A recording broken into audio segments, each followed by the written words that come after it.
Hello everyone, पढ़ाई matters channel में आपका फिर से स्वागत है। आज अपनी मॉडर्न इंडिया पर्सनालिटी की सीरीज़ में हम यहाँ पे दूसरा यहाँ पे भाग लेके आए हैं, जिसमें हम डिस्कस करने वाले हैं एक बहुत ही इंपॉर्टेंट पर्सनालिटी जिन्होंने formative years of the Congress में बहुत ही अच्छा काम किया है। डैट इज़ गोपाल कृष्ण गोखले जी और जी के गोखले। पहले हमने दादा भाई नौरोजी के बारे में बात की है, जो कि बहुत ही बड़ी पर्सनैलिटी थी। इन्होंने भी बहुत ज़्यादा इंपॉर्टेंट रोल प्ले किया है। कैसे किया है हम इसमें यही देखने वाले हैं। So let's start straight away. So जो जी के गोखले जी हैं, ये भी महाराष्ट्र वाली साइड से आते हैं। पहले महाराष्ट्र नहीं था, उस पूरे इलाके को, इवन उसमें गुजरात में इंक्लूडेड था, उसको बॉम्बे प्रेसिडेंसी कहते थे। बॉम्बे सिर्फ शहर नहीं था, पूरे स्टेट को ही बॉम्बे प्रेसिडेंसी या फिर बॉम्बे स्टेट कहते थे। तो ये वहाँ से आते हैं, कोस्टल एरिया से आते हैं। और एक लिबरल पॉलिटिशियन थे। 1866 में इनका जन्म होता है। एक लिबरल पॉलिटिशियन थे, सोशल रिफॉर्मर थे, एजुकेटर थे, स्कूल में टीचर थे। और जो पॉलिटिक्स करते थे या फिर पॉलिटिकल एक्टिविटी में पार्ट लेते थे, वो इनका कहीं ना कहीं एक पार्ट टाइम जॉब थी। ये जितने भी मोस्टली हम बात करने वाले हैं पर्सनैलिटीज़ की, स्पेशली द पॉलिटिकल वंस, वो अपने करियर में बहुत ही हाईली सक्सेसफुल थे। तो उनके लिए जो पॉलिटिकल एक्टिविटीज़ थी, वो कोई कमाने का साधन नहीं था सच। वो किस चीज़ का साधन था? सिर्फ समाज सेवा का। और उनमें एक बहुत ही अगर चमकता सितारा अगर उस फील्ड में अगर हम देखें, तो उनमें जी के गोखले जी वहाँ पे बहुत टॉप में कहीं ना कहीं आते हैं। ओके। अगर इनकी एजुकेशन की बात करें तो बहुत हाईली एजुकेटेड थे। और ये फर्स्ट जनरेशन ऑफ इंडियंस में से थे जिन्होंने यूनिवर्सिटी एजुकेशन कहीं ना कहीं हासिल की थी। और ये भी एल्फिंस्टन कॉलेज, जो हमने बात की थी पिछले वाले एपिसोड में कि दादा भाई नौरोजी भी वहाँ पढ़े थे, वहाँ उन्होंने पढ़ाया भी था। तो ये भी इसी कॉलेज से ही कहीं ना कहीं ताल्लुकात रखते हैं। सो यू कैन यहाँ इमेजिन कि कितनी बड़ी पर्सनैलिटी ये थे। ओके। जब भी हम जेके गोखले जी की बात करते हैं और इनकी इमेज जब हमारे माइंड में आती है, तो वो एक फियरी इमेज नहीं आती है। वो इस तरह की इमेज नहीं आती है जो कि बहुत लाउड है, जो कि बहुत ज़्यादा भयंकर भाषण देते हैं लोगों को अपनी तरफ अट्रैक्ट करने के लिए। जी के गोखले जी की जो इमेज थी, बहुत ही एक काम इमेज थी। He was a very calm personality, जो कि अपने एनालिसिस से अपोनेंट्स को कहीं ना कहीं ध्वस्त किया करते थे, अपनी स्पीचेस के थ्रू नहीं। सो अपने यू कैन से स्टैटिस्टिक्स से, एनालिसिस से ये अपने अपोनेंट्स को, जो कि इवन यहाँ पे ब्रिटिश ऑफिशियल्स जो होते थे, वो अपोनेंट्स होते थे। जब भी ये लेजिस्लेटिव असेंबलीज में बैठे होते थे, तो उनको जब जवाब देना होता तो अपने बिल्कुल फैक्ट्स एंड फिगर्स और बिल्कुल अपने स्टैट्स के साथ आते थे। और बिल्कुल भी हार्श टोन की नहीं होती थी, जैसे कि हम बात करते हैं फिरोज शाह मेहता जी की, जिसकी हम बाद में बात करेंगे, वो जैसे जाने जाते थे। तो लिबरल पॉलिटिशियन थे बिल्कुल। इनकी जो विचारधारा है, हम दादा भाई नौरोजी के साथ जाके जोड़ सकते हैं। और जॉन स्टुअर्ट मिल और एडमंड बर्ग जैसे बहुत ही जो दिग्गज फिलोसोफर्स थे, पॉलिटिकल साइंटिस्ट थे, उनसे काफ़ी ज़्यादा इन्फ्लुएंस थे। और ये भी अगर बात करें तो मॉडरेट पॉलिटिशियन थे। नेशनलिज्म में विश्वास इनका बिल्कुल था। नेशनल कॉन्शियसनेस के लिए इन्होंने बहुत ज़्यादा इंपॉर्टेंट रोल प्ले किया है, लेकिन ब्रिटिश के साथ कहीं ना कहीं एक लिंक रख के। बिल्कुल टोटल इंडिपेंडेंस की बात इन्होंने कभी नहीं कही। और ये और एक कॉन्स्टिट्यूशनल दायरे में ही अपनी जो डिमांड्स है वो रखना चाहते थे, और ब्रिटिश के खिलाफ नहीं थे ऐसा जब हम बात करें।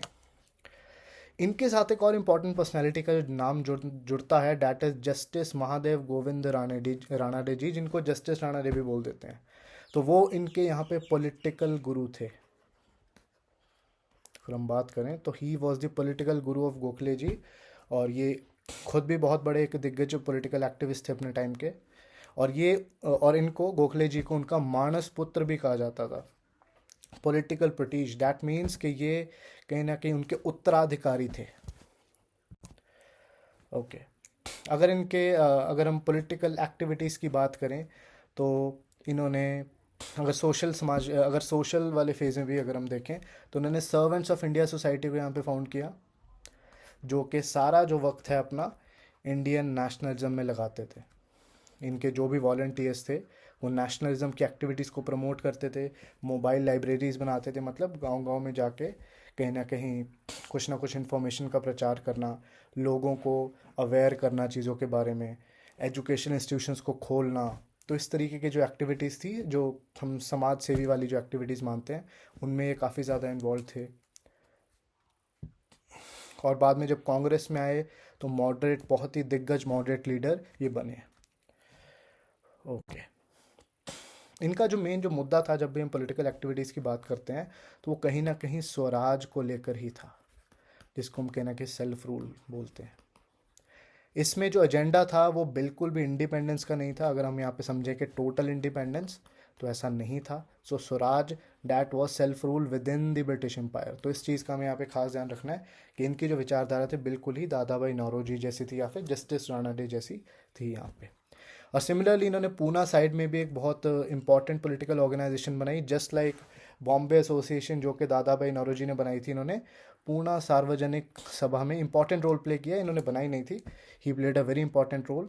उनको बनाने में जिसका रोल था डैट वाज जीवी जोशी जी, अगेन बहुत बड़े दिग्गज एक ही पॉलिटिकल एक्टिविस्ट थे उस टाइम के।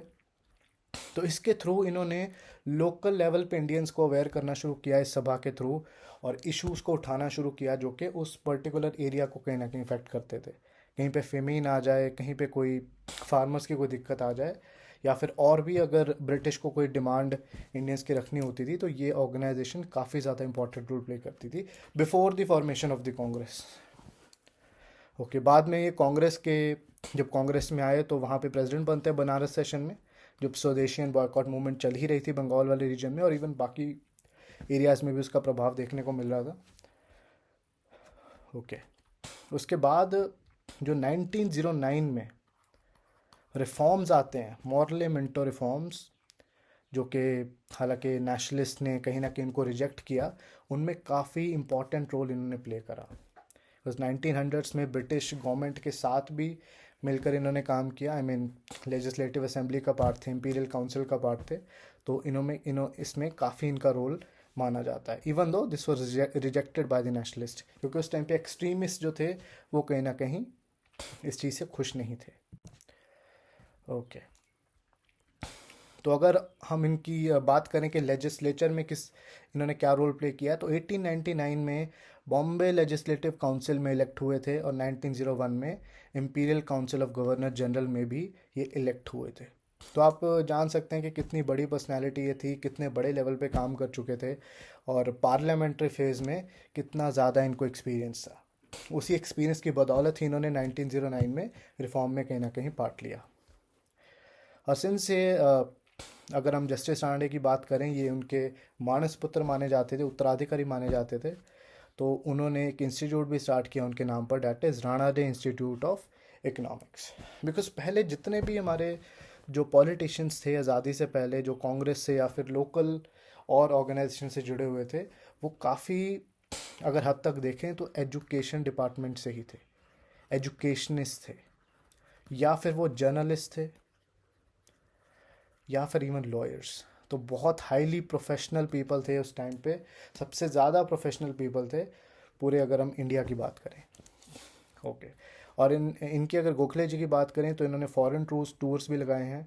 और ये जब आयरलैंड इन्होंने विजिट किया तो इन्होंने एक आयरिश नेशनलिस्ट एल्फ्रेड वेब को भी कन्विंस किया कि वो 1894 में इंडियन नेशनल कांग्रेस के प्रेसिडेंट का जो पोस्ट है उसको एक्सेप्ट करें। Bye the way, Irish nationalism की बात करें तो आयरलैंड में भी एक नेशनलिज्म की वेव थी जिसने इंडिया को भी इंस्पायर करने का कहीं ना कहीं काम किया है। ओके, और ये सबसे इम्पोर्टेंट जो यहाँ पे फैक्ट जो आता है गोखले जी के बारे में, वो ये है कि यहाँ पे गोखले जी हैं वो गांधी जी के पॉलिटिकल गुरु थे। ही वॉज द पॉलिटिकल गुरु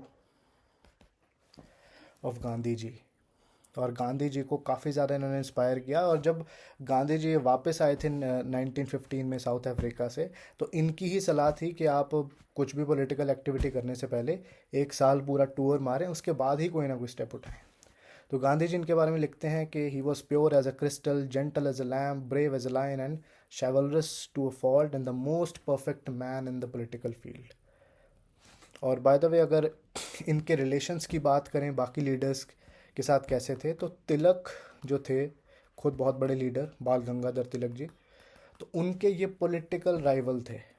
उनकी विचारधारा इनसे बिल्कुल भी मैच नहीं करती थी, क्योंकि पॉलिटिकली देखा जाए तो तिलक जी एक्सट्रीमिस्ट थे, वो कॉन्स्टिट्यूशनल दायरे में रह के काम नहीं करना चाहते थे। वेर एज जब हम बात करते हैं गोखले जी की, वो एक्सट्रीमिस्ट नहीं थे और मॉडरेट थे और कॉन्स्टिट्यूशनल दायरे में ही काम करना चाहते थे। लेकिन उसके बावजूद भी जब जेल भेजा गया 1907 में तिलक जी को, तो इन्होंने उनके रिलीज़ के लिए भी गुहार लगाई। तो अपने अपोनेंट्स होने के बावजूद भी कहीं ना कहीं इनमें एक दूसरे के लिए म्यूचुअल रिस्पेक्ट की फीलिंग थी, जो कि आज हमें कहीं ना कहीं नहीं देखने को मिलती है। और यहाँ पे एक और हैरान कर देने वाला फैक्ट क्या है कि जो जिन्ना साहब हैं यहाँ पे, जो पाकिस्तान के कैद आज़म हैं, वो भी इनसे बहुत ज़्यादा इंस्पायर्ड थे। उन्होंने ये तक कहा है कि पॉलिटिकल लाइफ में वो मुस्लिम गोखले बनना चाहते हैं। तो ये बहुत बड़ी स्टेटमेंट है, क्योंकि जिन्ना बाद में कितने कम्युनल हो गए हों, but he was a highly qualified man, अगर हम इनकी क्वालिफिकेशंस की बात करें।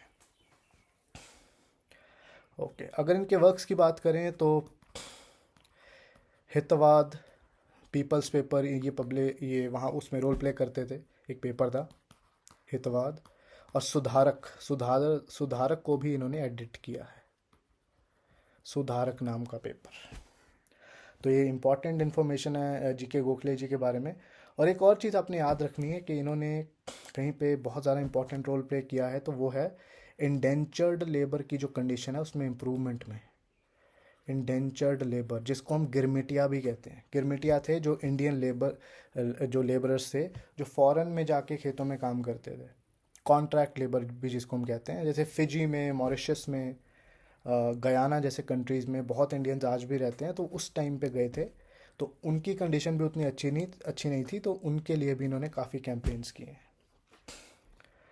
ओके, और एक चीज़ आपने यहाँ पे याद रखनी है कि गोखले की जी की जब हम बात करते हैं तो बहुत ज़्यादा इनको रिस्पेक्ट मिलती थी लगभग हर पॉलिटिशियन से, बेशक वो इनके पॉलिटिकल व्यूज़ से एग्री करता हो या ना करता हो। इसलिए इनको एक टाइटल एक और दिया गया था, that was leader of the opposition.